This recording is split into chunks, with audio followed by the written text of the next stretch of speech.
नमस्कार साथियों, आज के इस YouTube चैनल में आप सभी का हार्दिक अभिनंदन। आज कक्षा 7वीं के गणित विषय के अध्याय 1 संख्याएं पुनरावृत्ति के अंतर्गत पूर्ण संख्या के बारे में समझेंगे। यह पूर्ण संख्या जो है उसे अंग्रेजी में होल नंबर कहते हैं। होल मतलब होता है पूर्ण और नंबर मतलब होता है संख्या। इस प्रकार से पूर्ण संख्या तो अंग्रेजी में होल नंबर कहते हैं। इसे डब्लू से प्रदर्शित करता है। यहाँ डब्लू जो होता है अंग्रेजी के बड़े अक्षर द्वारा होता है। तो ये होता है पूर्ण संख्या। अब पूर्ण संख्या के बारे में हम सामने सीखते हैं कि पूर्ण संख्या एक्चुअली में होता क्या है। पूर्ण संख्या तो समझने के लिए इससे पहले आप पढ़ा है प्राकृत संख्या के बारे में। तो ये प्राकृत संख्या में जो होता है संख्या एक से शुरुआत होती है। संख्या 1, 2, 3, 4, 5, 6 इस प्रकार से ये प्राकृत संख्या के बारे में आपने पढ़ा है। आप इसी में पूर्ण संख्या के बारे में पढ़ेंगे। इसके लिए मैं इस वस्तु के द्वारा समझा रहा हूँ। यहाँ एक डिब्बा के अंदर 4 तंचा रखा हुआ है। इस 4 तंचा तो मैं बारी बारी से यहाँ से बाहर निकाल लेता हूँ। जैसे यहाँ से मैं एक तंचा बाहर निकाला तो इसमें 3 तंचा बच गया है। पुनः एक तंचा बाहर निकालता हूँ तो 2 तंचा बच जाता है। और फिर से एक तंचा निकालने पर यहाँ पर एक तंचा बचा है। इसे पुनः मैं निकाल दिया तो यहाँ पर कुछ भी तंचा नहीं बचा है। तो इस डिब्बे के अंदर तो भी तंचा नहीं बचा है। तो इस कुछ भी नहीं है, इसे हम अंक के द्वारा तो ऐसे प्रदर्शित किया जाए तो इसी अंक को बोलते हैं शून्य अंक, अर्थात 0, है ना। तो प्राकृत संख्या जो होता है एक से शुरुआत हुआ है, तो वैसे ही पूर्ण संख्या जो होता है यहाँ पर 0 सामने में हो जाएगा, जैसे यह एक से छोटा हो जाएगा। और 1, 2, 3, 4, 5, 6 इस प्रकार से होता है। तो परिभाषा में हम यहाँ कहेंगे कि पूर्ण संख्या जो होता है प्राकृत संख्या में, प्राकृत संख्या में शून्य अंक तो शून्य अंक का या शून्य अंक तो सम्मिलित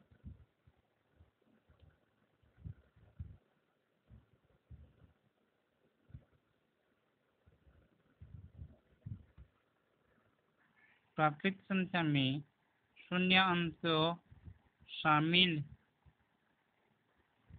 या सम्मिलित जो भी हो शामिल कर देने पर बनने वाला नवीन संख्या या नया संख्या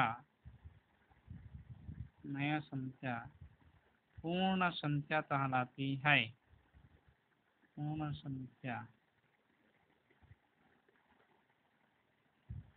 कहलाती है। इस प्रकार से W अर्थात होल नंबर बराबर 0, 1, 2, 3, 4, 5 इस प्रकार से लिखते जाएंगे। तो ये होता है पूर्ण संख्या। अब इस पूर्ण संख्या में परवर्ती और पूर्ववर्ती के बारे में समझते हैं। परवर्ती और पूर्ववर्ती।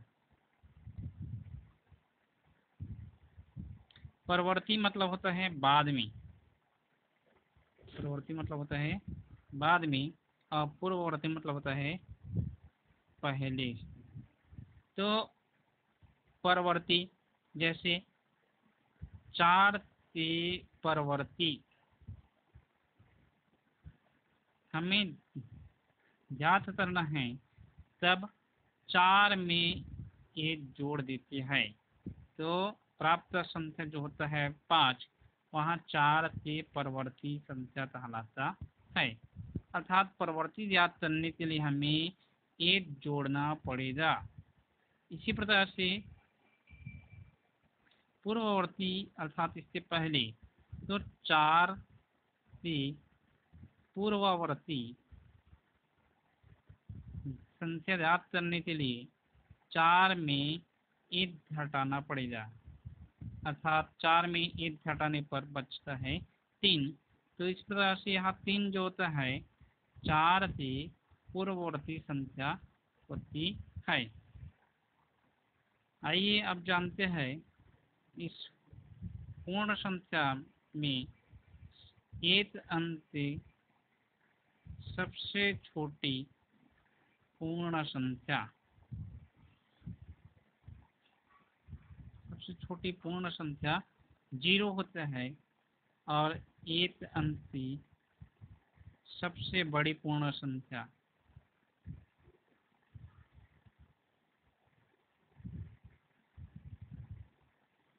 यहाँ पर छोटे लिखना भूल गया, सबसे बड़ी पूर्ण संख्या ना होते हैं।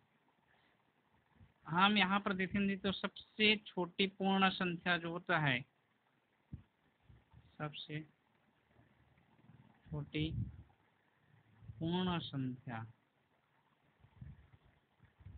0, और सबसे बड़ी पूर्ण संख्या, सबसे बड़ी पूर्ण संख्या, इसे हम बता नहीं सकते, ज्ञात नहीं कर सकते, अर्थात यहाँ अपरिभाषित है, कहने पर ये अनंत है, जिसका अंत नहीं है, अर्थात हमें पता। और जैसे कि तो बोलते हैं कि 10,000 तक अंतिम होता है, 10,000 तक नहीं, उससे और बड़ा हो सकता है और होता है, तो ये कहना संभव नहीं है। अब जानते हैं इस पूर्ण संख्या की क्वालिटी के बारे में। पूर्ण संख्या की गुण के बारे में। तो पूर्ण संख्या अर्थात 0 से स्टार्ट होता है। तो सबसे पहले देख लेता हूँ, किसी भी संख्या में, किसी भी संख्या में यह 0 तो जोड़ने पर उसके मान में किसी भी प्रकार से परिवर्तन नहीं होता, अर्थात इसी को बोलते हैं योज्य तत्समत। योज्य तत्समत अवयव, योज्य तत्समत अवयव, अर्थात किसी भी संख्या में 0 तो जोड़ने पर उसके मान में कोई परिवर्तन नहीं होता। दूसरी बात होता है, किसी भी संख्या में, किसी भी संख्या में 0 तो हो गया, 1 का गुणा करने पर, 1 का गुणा करने पर उसके मान में किसी भी प्रकार से परिवर्तन नहीं होता। इसी कहते हैं गुणन तत्समत अवयव। जैसे यहाँ पर मैं 5 कर देता हूँ, 5 में 1 का गुणा करता हूँ तो ये 5 ही आता है, अर्थात यहाँ पर 5, यहाँ पर 5, इन दोनों के बीच कोई परिवर्तन नहीं देखने को मिल रहा है। इसलिए इसी प्रकार से तुरंत तत्समत अवयव आते हैं कि किसी भी संख्या में 1 का गुणा करने पर उसके मान में किसी भी प्रकार से परिवर्तन नहीं होता।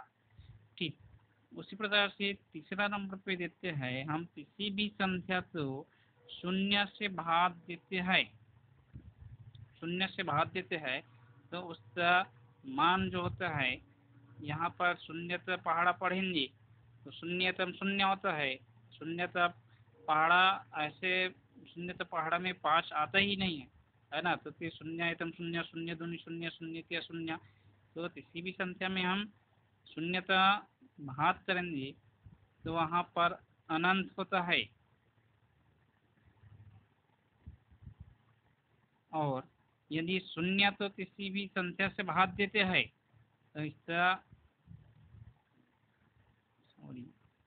अनंत,